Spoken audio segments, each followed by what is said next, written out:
The Supreme Court chamber fell silent as Justice Amy Coney Barrett leaned forward, her piercing gaze fixed on Representative Jasmine Crockett. The normally composed justice's voice cut through the air like a knife. "Congresswoman Crockett, you've repeatedly claimed this case is about protecting democracy, but your own statements contradict the very Constitution you swore to defend," Barrett said, her tone sharp and accusatory. "How do you justify such blatant hypocrisy to this court and to the American people?" The chamber gasped. Veteran court reporters froze, pens hovering above notepads. This was unprecedented. A Supreme Court justice directly challenging a sitting congresswoman during oral arguments. The atmosphere crackled with tension as cameras captured Barrett's stern expression and Crockett's momentary shock. But then something unexpected happened. Instead of retreating, Representative Crockett slowly stood, straightened her blazer, and approached the microphone. What she pulled from her folder next left Barrett visibly stunned, and would change the course of one of the most significant constitutional cases in decades. No one could have predicted that in the next 15 minutes, Crockett would not only defend herself, but completely turn the tables on Barrett with evidence that would leave the entire Supreme Court bench speechless. Before we dive deeper into this extraordinary showdown, take a moment to like this video and subscribe to our channel for more breaking political analysis that the mainstream media won't show you. Hit that notification bell so you don't miss our exclusive coverage of the biggest political battles happening right now. Justice Amy Coney Barrett sat tall at the Supreme Court bench, her black robe pristine, her expression stern yet composed. At 53, Barrett had become a conservative legal icon since her controversial confirmation in 2020. The former Notre Dame law professor and mother of 7 had been President Trump's third Supreme Court appointment, cementing the court's 6-3 conservative majority. Legal analysts regularly praised her sharp intellect and strict textualist approach to the Constitution. Today's case involved a challenge to a new voting rights bill that Representative Jasmine Crockett had championed through Congress. The legislation aimed to expand ballot access and federal oversight of state election procedures. Policies conservatives viewed as federal overreach and progressives considered essential protections. The stakes couldn't have been higher. If Barrett and the conservative majority struck down the law, Republican-led states would retain greater control over their election procedures. If the law survived, federal standards would reshape voting access across America ahead of the upcoming presidential election. For months, conservative media had been painting Crockett as a radical, pushing an unconstitutional agenda. "She's trying to federalize elections through the back door," declared headlines on right-wing news sites. Fox News commentators questioned whether Crockett, a former civil rights attorney before entering Congress, was deliberately undermining state sovereignty. Representative Jasmine Crockett, 43, had risen quickly through political ranks after winning her Texas congressional seat in 2022. The former public defender and state representative had earned national attention for her outspoken advocacy and razor-sharp legal arguments. With degrees from both Rhodes College and the University of Houston Law Center, Crockett had built a reputation as someone who came thoroughly prepared and wasn't afraid to confront opposition directly. "I don't back down from bullies, whether they're in state legislatures or on the highest court in the land," Crockett had told reporters the previous week. This bill simply ensures every eligible American can exercise their constitutional right to vote without unnecessary barriers. Anyone opposing that should explain why they fear American citizens voting. These comments had apparently struck a nerve with Justice Barrett, who had been unusually vocal during earlier procedural hearings, suggesting the legislation represented federal overreach into state affairs, a constitutional line she believed shouldn't be crossed. As the Supreme Court session began that morning, the chamber was filled to capacity. Legal experts from both sides of the aisle packed the gallery. CNN and Fox News had reporters positioned outside, ready to broadcast reactions the moment the hearing concluded. Constitutional scholars had predicted a routine, if tense, proceeding following standard Supreme Court protocol. No one anticipated what was about to unfold. The Solicitor General had just completed her opening defense of the voting rights bill, when Justice Barrett unexpectedly focused her attention directly on Representative Crockett, who was seated in the front row of the gallery. "Before we continue, I'd like to address Representative Crockett directly," Barrett said, breaking normal court protocol. Chief Justice Roberts looked surprised, but didn't interrupt as Barrett continued. "Congresswoman, you've championed legislation that fundamentally alters the balance of power established in our Constitution. You've publicly stated this court has no business reviewing congressional legislation on voting rights. Your exact words on CNN last month were, 'The Supreme Court needs to stay in its lane.'" The chamber tensed as Barrett's criticism intensified. Such statements reflect a troubling disregard for constitutional separation of powers, the very foundation of our republic. Court observers exchanged shocked glances. This direct confrontation was almost unheard of in Supreme Court proceedings. The Chief Justice shifted uncomfortably but remained silent as Barrett continued her pointed critique. "Representative Crockett, you've built your career claiming to defend constitutional principles.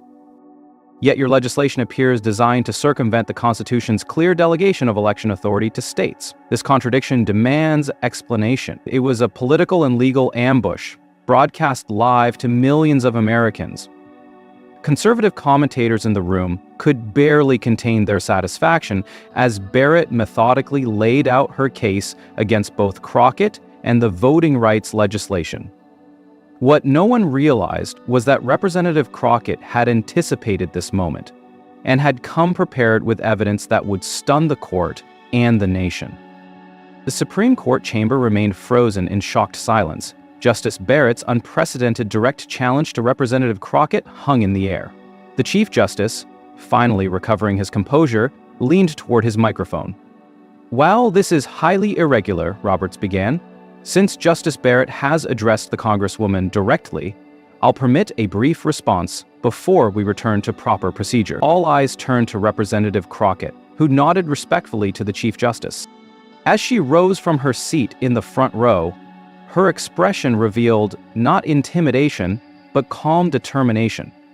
Court security initially moved to prevent her approach, but Roberts waved them back, allowing Crockett to move toward the attorney's podium. "Thank you, Mr. Chief Justice," Crockett said, her voice steady and clear. "And thank you, Justice Barrett, for your direct questions. I welcome the opportunity to address them."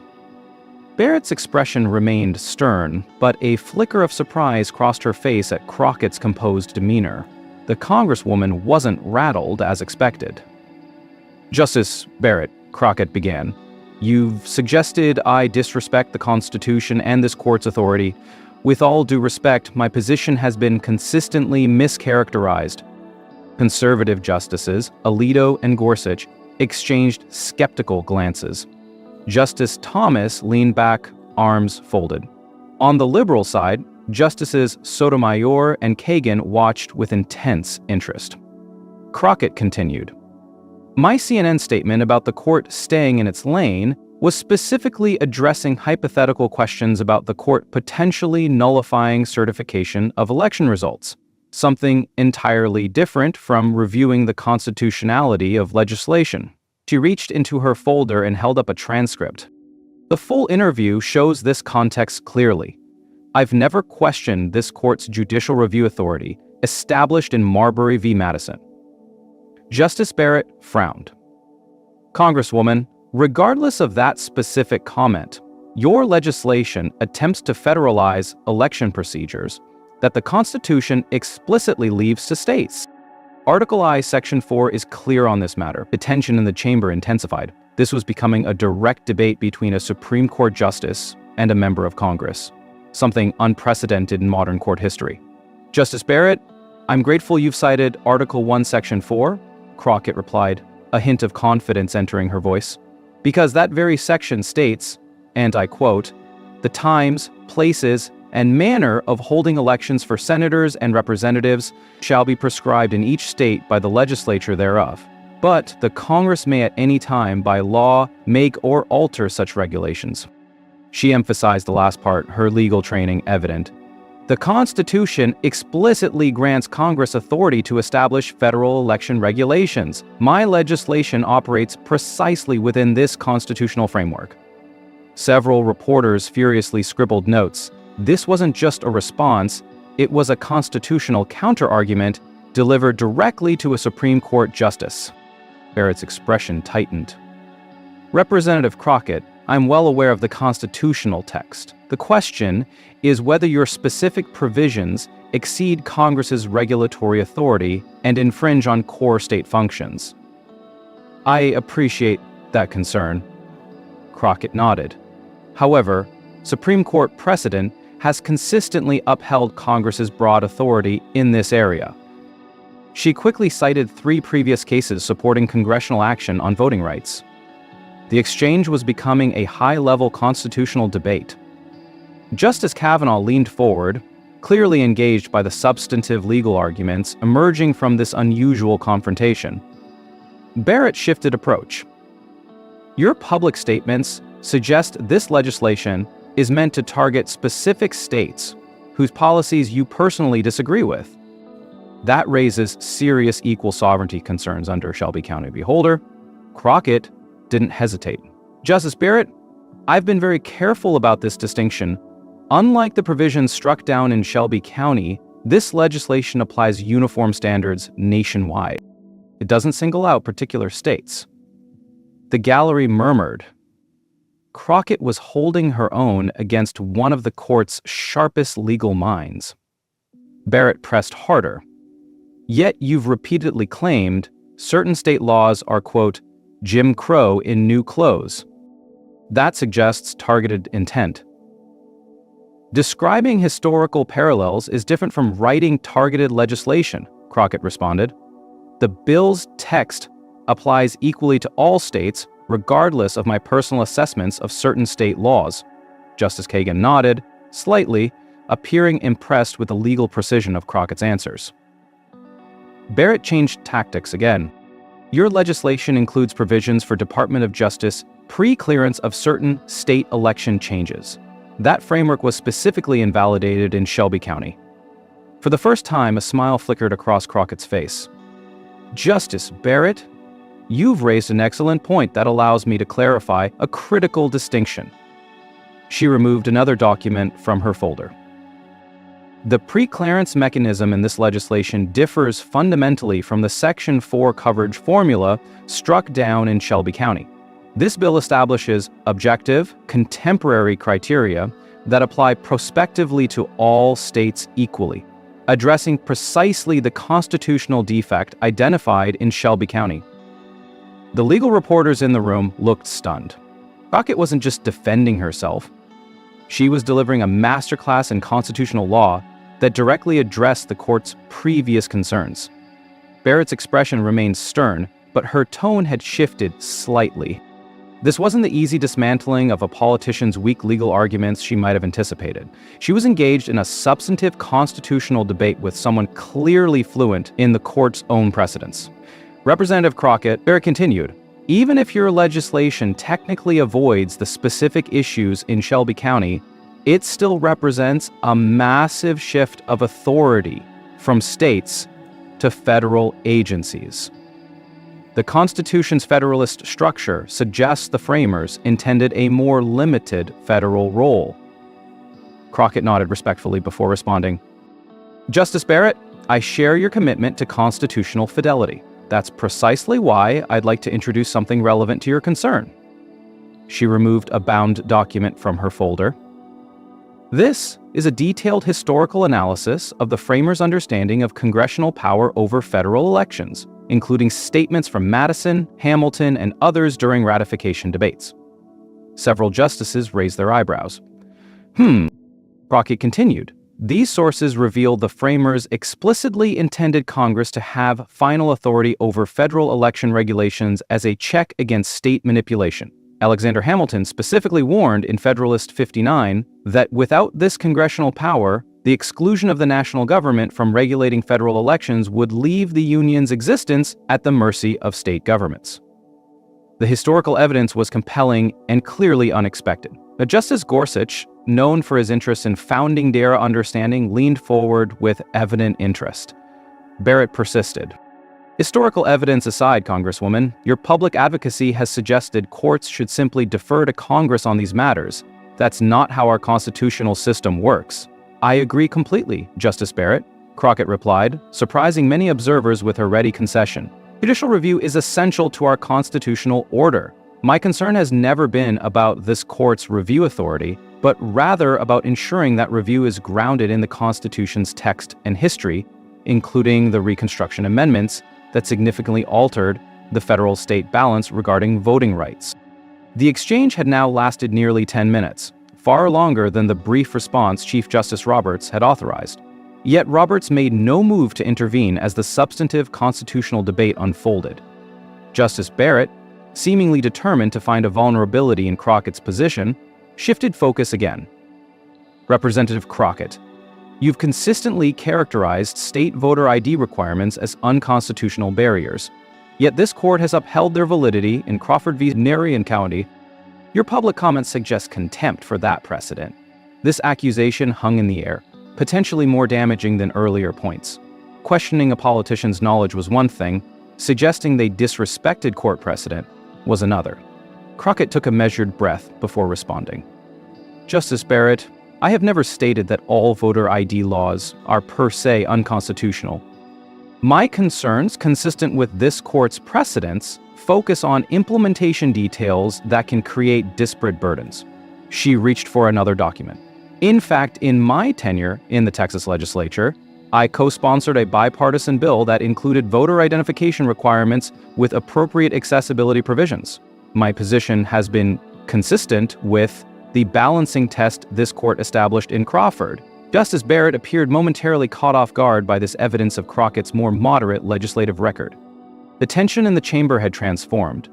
What began as a justice's attempt to challenge a congresswoman had evolved into a sophisticated constitutional dialogue that was captivating the entire court. But no one was prepared for what Representative Crockett would reveal next. Evidence that would completely shift the dynamics of the hearing and leave Justice Barrett genuinely speechless. The Supreme Court chamber remained completely silent as Representative Crockett reached once more into her folder. Justice Barrett watched with narrowed eyes, while the other justices leaned forward, fully engaged in this unprecedented exchange. Justice Barrett, Crockett said, her voice now carrying a quiet confidence, you've questioned my respect for this court's authority and precedence. I want to address that directly. She withdrew a document that appeared to be a law review article. I've studied your scholarly work extensively, including this 2017 article you wrote for the Notre Dame Law Review titled Precedent and Jurisprudential Disagreement. Barrett's expression registered surprise as Crockett continued. In this article, you wrote, and I quote directly, I tend to agree with those who say that a justice's duty is to the Constitution and that it is thus more legitimate for her to enforce her best understanding of the Constitution rather than a precedent she thinks clearly in conflict with it. Crockett let the quote hang in the air before continuing. You further stated that the public response to controversial cases like Roe reflects public rejection of the proposition that stare decisis can declare a permanent victor in a divisive constitutional struggle. Murmurs rippled through the chamber. Crockett was quoting Barrett's own academic writings about the limited power of precedent, effectively using Barrett's past words to counter her criticism about respecting court precedents. My point, Justice Barrett, Crockett continued respectfully but firmly, is not to criticize your thoughtful scholarship, which I genuinely respect. Rather, it's to highlight that constitutional interpretation inherently involves principled disagreement, something you yourself have eloquently defended. Barrett's face remained composed, but the slight tension in her jaw revealed her discomfort at having her own words turned back on her so effectively. But Crockett wasn't finished. She pulled out another document. Additionally, I'd like to address your concern about federal overreach into state election administration. She held up what appeared to be a printed email. My office submitted a Freedom of Information Act request regarding the development of model election legislation by various organizations. We received this communication between the Heritage Foundation and state legislators, explicitly stating Their model voting bills were designed to, quote, censure partisan advantage, regardless of demographic voting patterns. The chamber erupted in gasps. Several journalists rushed out to report this revelation. This document, Crockett continued once the room quieted, demonstrates precisely why the framers gave Congress ultimate authority over federal election regulations, as a check against state manipulation for partisan advantage. Justice Sotomayor leaned forward. Representative Crockett, is that document part of the official record in this case?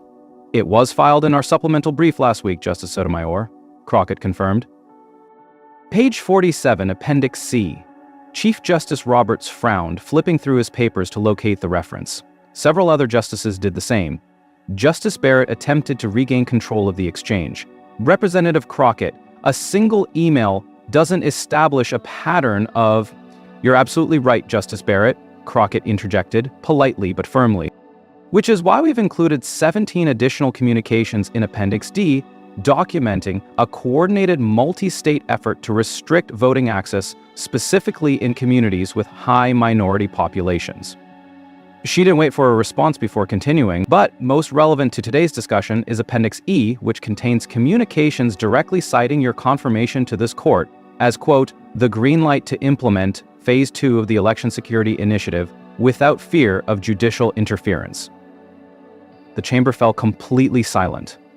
Crockett had just revealed documents suggesting certain state officials viewed Barrett's confirmation as permission to implement voting restrictions they believed she would uphold.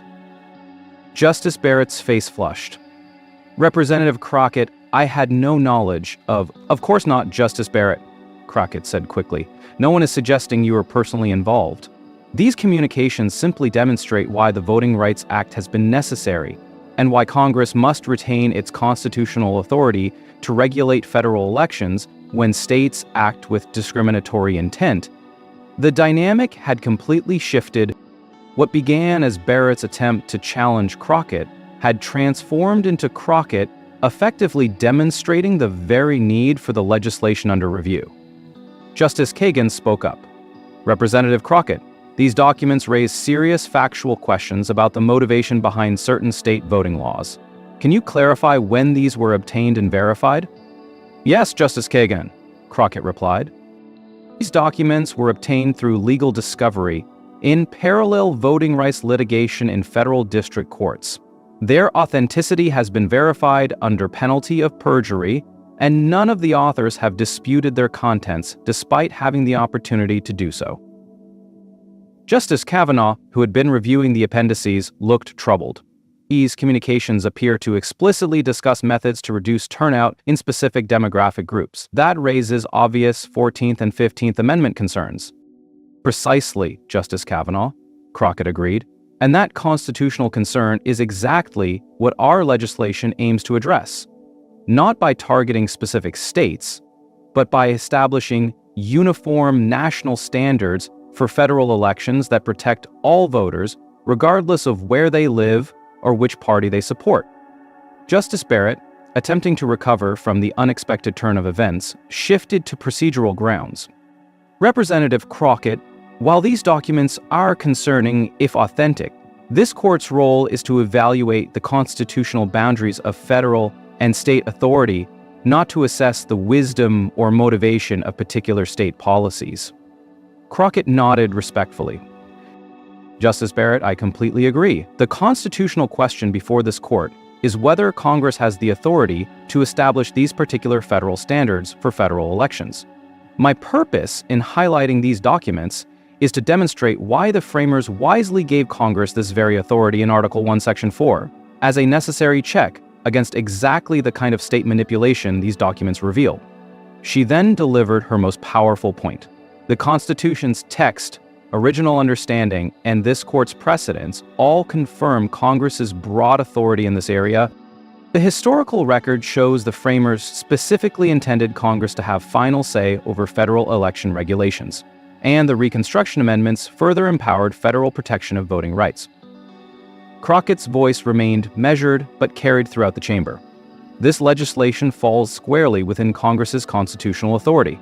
It establishes uniform national standards that apply equally to all states. And it fulfills our constitutional obligation to ensure that the right to vote, the right preservative of all other rights, is protected for every eligible American citizen. The gallery remained completely silent, absorbing the significance of what they'd just witnessed. What began as Justice Barrett's attempt to challenge a congresswoman had transformed into a masterclass on constitutional interpretation that had the justice on the defensive. Chief Justice Roberts, recognizing the extraordinary nature of the exchange, finally intervened. I think we should return to the standard argument format. The Solicitor General has the floor, but it was too late. The damage was done. The case would now be viewed through the lens of Crockett's revelations. As Representative Crockett returned to her seat, Justice Barrett watched her with a complex expression, a mixture of professional respect and the unmistakable recognition that she had just been outmaneuvered by a formidable constitutional advocate. The remainder of the oral arguments felt almost anticlimactic. Every justice now had to contend with Crockett's powerful constitutional defense and the troubling documents she had highlighted. What began as a routine challenge to voting rights legislation had transformed into a landmark case that would shape American democracy for generations. Outside the court, reporters were already declaring the exchange historic. Legal analysts who had predicted Barrett would dismantle the legislation's constitutional foundation were now revising their forecasts. And across America, millions who had watched the exchange on live streams were sharing clips of Crockett's powerful constitutional defense. A confrontation that was meant to undermine Representative Crockett had instead elevated her and potentially saved voting rights legislation that would impact millions of Americans. The impact of the Barrett-Crockett exchange reverberated far beyond the Supreme Court chambers. As the justices filed out after the conclusion of oral arguments, the atmosphere in the press room outside exploded with activity. CNN's legal analyst Jeffrey Toobin, who had observed the entire proceeding, appeared visibly stunned as he addressed the camera. What we just witnessed was unprecedented in modern Supreme Court history. Representative Crockett didn't just respond to Justice Barrett's questioning. She completely flipped the constitutional narrative, using Barrett's own words and shocking new evidence. Fox News legal contributor Jonathan Turley offered a more measured but equally significant assessment. Regardless of where you stand on this legislation, Representative Crockett demonstrated remarkable constitutional fluency. Her citation of founding-era sources and Barrett's own scholarship revealed a level of preparation rarely seen from elected officials appearing before the court. Outside the court building, crowds that had gathered to protest or support the voting rights legislation erupted in competing chants. As news of the exchange spread, social media platforms immediately flooded with clips of the most dramatic moments, particularly Crockett quoting Barrett's own law review article about precedent. Within an hour, the hashtag #CrockettConstitution was trending nationwide, with legal scholars, political commentators, and ordinary citizens weighing in on the historic confrontation. In the Senate cloakroom, a group of Democratic senators huddled around Senator Schumer's phone, watching a replay of Crockett's constitutional defense. "She just changed the entire narrative," Schumer said, his voice filled with admiration. Barrett thought she was walking into an easy win, but Crockett came armed with the Constitution and receipts. Across the Capitol, Republican legislators were holding an emergency strategy session. "This complicates things significantly," admitted Senator McConnell to his colleagues. The documents Crockett revealed raise serious questions about certain state-level initiatives. We need to distance ourselves from any suggestion that voting restrictions target specific communities. The GOP voters reconsidered that. Representative Jim Jordan appeared on Hannity that evening, attempting to downplay the significance of the exchange. Look, Crockett might have had some clever responses prepared, but the fundamental constitutional question remains. Does Congress have the authority to micromanage state election procedures? The answer is clearly no. Hannity nodded in agreement, but even he acknowledged the political impact. The optics weren't great, I'll admit. Barrett seemed caught off guard by Crockett's preparation level. but the court will ultimately rule on constitutional principles, not theatrical moments in oral arguments. Meanwhile, on MSNBC, Rachel Maddow was delivering a very different assessment. What Representative Crockett did today was extraordinary. She didn't just defend the constitutionality of the Voting Rights Restoration Act. She exposed communications suggesting certain states were deliberately restricting voting access in minority communities while counting on a sympathetic Supreme Court to look the other way. Constitutional law professors across the country were already updating their lecture notes to include the Barrett-Crockett exchange. Harvard Law's Lawrence Tribe tweeted, "In 50 years of observing Supreme Court arguments, I've never seen anything like Crockett's constitutional defense today. Her command of text, history, and precedent rivaled the justices themselves." The White House issued a carefully worded statement. The president respects the independence of the judiciary and won't comment on pending cases. That said, the administration believes Congress has clear constitutional authority to protect voting rights, and Representative Crockett made that case effectively today. Former President Obama was less restrained in his assessment, posting on social media, "What Representative Crockett demonstrated today is why elections matter. Her brilliant defense of voting rights and constitutional principles should inspire a new generation of public servants who are both principled and prepared." In a surprise to many political observers, even former President Trump weighed in via his social media platform. "Barrett is a great justice who asks tough questions." Crockett came prepared, I'll give her that. Very smart woman, even if she's on the wrong side. This is what Supreme Court arguments should be. Tough, direct, no games. 3 days after the hearing, the story took another dramatic turn when the Washington Post published a major investigative piece titled "Operation Ballot Security: Inside the Multi-State Effort to Restrict Voting Access." The article expanded on the documents Crockett had introduced, revealing a coordinated campaign spanning multiple states to implement voting restrictions specifically designed to reduce turnout in Democratic-leaning communities. The article quoted anonymous Republican strategists acknowledging the effort. "After Barrett's confirmation, we felt we had the court locked down.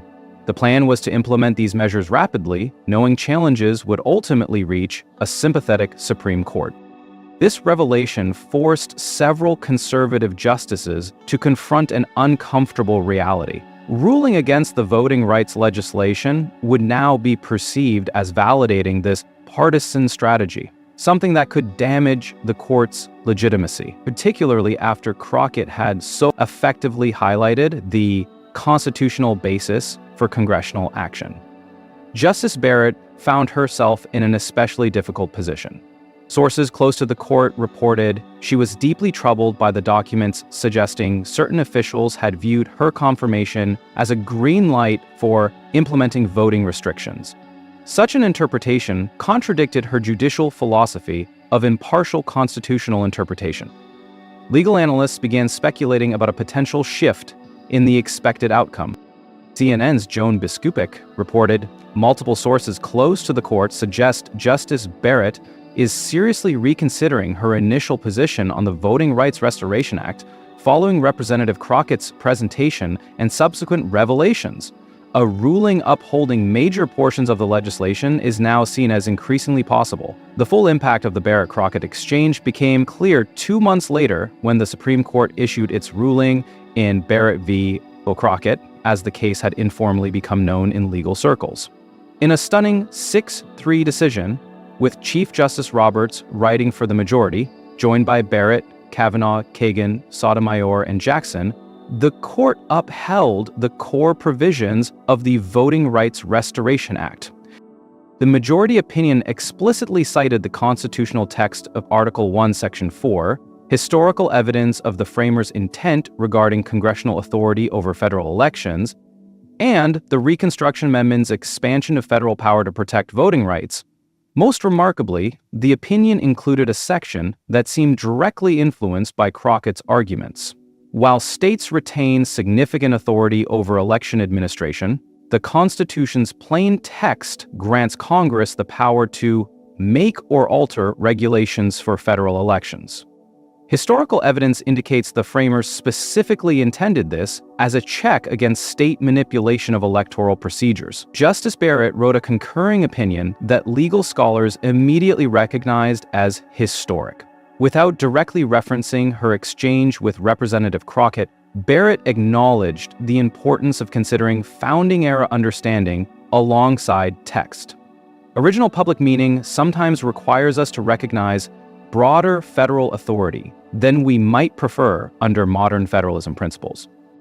The historical record strongly indicates the framers intended Congress to have final authority over federal election regulations. She added a passage that seemed to address the documents Crockett had revealed. When evidence suggests state election regulations may undermine the very democratic processes they purport to protect, congressional action pursuant to its constitutional authority becomes not just permissible, but necessary to fulfill the Constitution's design. The ruling sent shockwaves through the political landscape.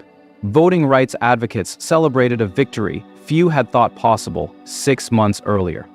Conservative legal scholars debated whether Barrett had betrayed originalist principles or faithfully applied them to reach an unexpected conclusion. For Representative Jasmine Crockett, the aftermath was transformative. Constitutional law programs invited her to lecture on congressional authority and voting rights. Law students studied transcripts of her exchange with Justice Barrett.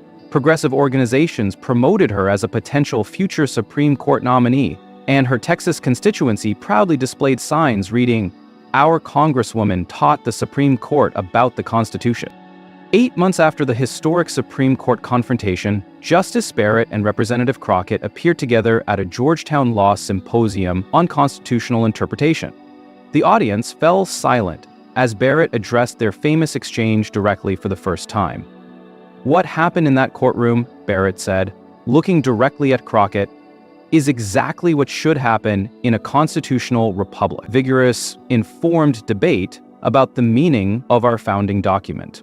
Representative Crockett came armed with text, history, and precedent, the tools of proper constitutional interpretation. While we may not always agree on outcomes, I deeply respect her approach to constitutional advocacy. Crockett nodded appreciatively before responding. Justice Barrett's commitment to constitutional principle was evident in her willingness to reconsider her position when presented with compelling textual and historical evidence. That intellectual honesty, more than the outcome in any particular case, is what maintains the legitimacy of our constitutional system. The conversation between these two brilliant legal minds, once adversaries in a momentous constitutional showdown, demonstrated the best of American constitutional democracy. Principled disagreement resolved through reasoned debate rather than political power plays.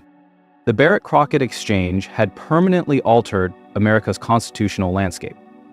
What began as an attempted judicial rebuke had transformed into a masterclass in constitutional interpretation that strengthened voting rights protections for millions of Americans. More importantly, it reminded citizens across the political spectrum that the Constitution belongs not just to judges or politicians, but to every American willing to study its text, understand its history, and advocate for its principles with knowledge and conviction. For legal scholars, the lesson was clear.